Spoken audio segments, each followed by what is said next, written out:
48 araw na lang, eleksyon 2025 na. Patuloy ang paghahanda ng Commission on Elections kabilang ang pagbibigay kaalaman sa mga botante kung paano gamitin ang mga bagong automated counting machine. At may ulat on the spot si Sandra Aguinaldo. Sandra? Namigay nga ng voter information sheet ng COMELEC sa Barangay 70, SB Harrison, Pasay City. Kasama ni COMELEC Chairman George Erwin Garcia, sina Commissioners Ernesto Maceda Jr., Ray Bulay at Nelson Celis. Naroon din po ang kinatawan ng PPCRV. Ang Voters Information Sheet o VIS ay pinapamahagi sa 68 million voters nationwide. Naglalaman ito ng pangalan, address at precinct number ng botante. Sa loob, meron ding instruction kung paano bumoto gamit ang makina o ACM. May listahan din ng mga kandidato. Ayon kay Garcia, minarapat nilang mamahagi ng VIS kasama ang media para makarating sa mga Filipino voters na may darating sa bahay nila na COMELEC representatives para magpa-receive ng VIS.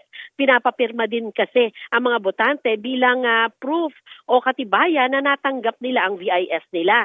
Ani Garcia, may natatanggap silang information ng ibang tauhan nila ay sinusungitan o kaya naman ay nag-aalinlangan ng mga tao na pumirma dahil baka kung saan magamit ang pirma nila. Pagtitiyak naman ni Garcia, naka-uniform at may ID ang mga COMELEC personnel na magpupunta sa mga botante. Bagamat hindi ito ang unang pagkakataon na namimigay sila ng VIS, nais raw bigyan diin ng COMELEC na mahalaga ito sa pagbibigay kaalaman sa mga botante. Isa sa naabutan nga ay si Miss Melva Urgel at sabi niya ay makakatulong ito sa kanya at gagamitin niya yung mga listahan para mabilis siyang makaboto sa darating na eleksyon. At babasahin din daw niya mga instructions para alam niya kung paano gamitin ang makina. Panawagan po ni Garcia sa publika ay huwag babahala dito sa ibinibigay na VIS at tanggapin lamang ito at pumirma.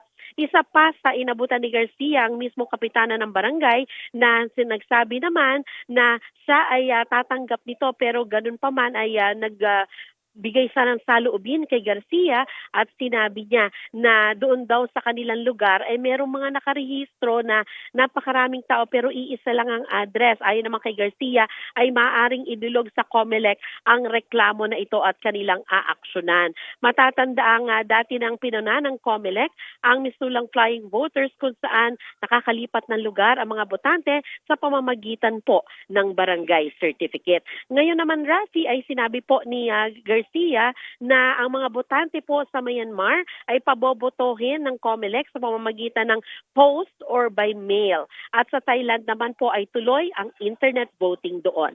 Yan muna po ang pinakahuling ulat mula sa COMELEC. Rafi? Maraming salamat, Sandra Aguinaldo.